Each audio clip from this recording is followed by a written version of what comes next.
Hello, good morning mga kasisi and good morning Davao City. So yes, rush hour around 7 o'clock in the morning, ganito talaga ang syudad. So welcome to Davao. And today I will introduce to you my tutut card or my ID sa aming opisina. So ano nga ba ang itsura ng ID ng isang call center agent? At literal nga ba na no ID, no entry? So, this is my ID or what we call tutut card. Bakit nga ba tutut card? Okay, so every time you enter a certain door sa call center, it would really beep. So, there's a beep sound there. Yan.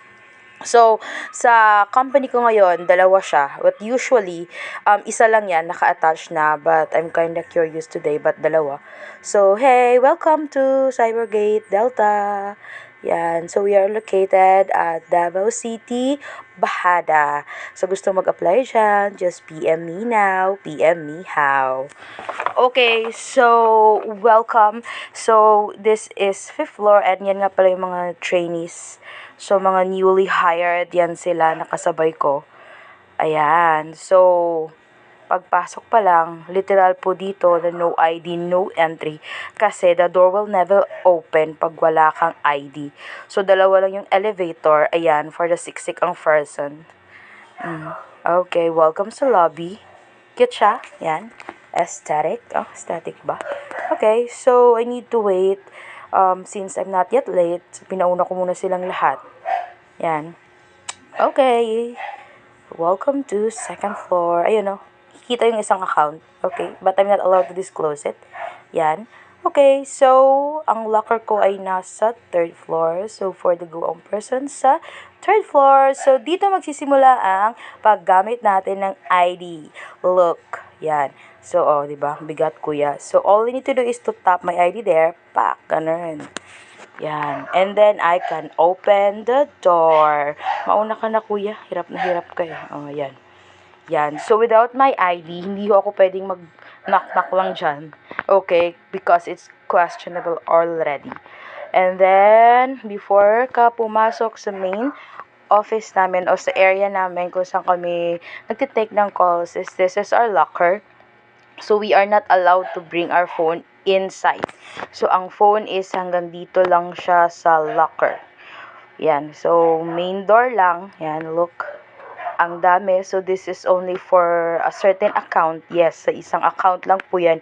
Hindi po yan sa buong kumpanya na, which means every floor may designated na locker. So, since very traffic in Haggard sa Davao City, yan, hi. So, dito na ako sa opisina nag-ayos na ang aking sarili.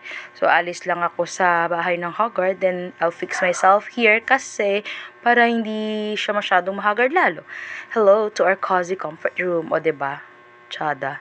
So, every floor may comfort room siya. Ayan, I'm done. See? Char. So, wala kaming uniform dito. So, ikaw, as long as you're comfortable and decent, pwedeng-pwede siya. Okay, so I need to go back to my locker there para ibalik ang aking gamit since I am not allowed to bring it inside. But for today, may training kami sa second floor, so hassle siya. There, tap again, and then you can open the door. So there, I'm preparing. Hindi rin ako nagpapabango sa bahay kasi sayang lang. Hello, pollution, usok and everything. Yan ang buhay sa syudad. Okay. Hey!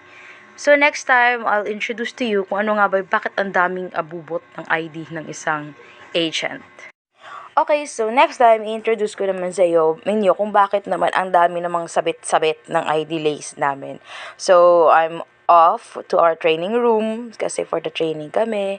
So, please, don't forget to like and follow this video for more videos about the life of a call center.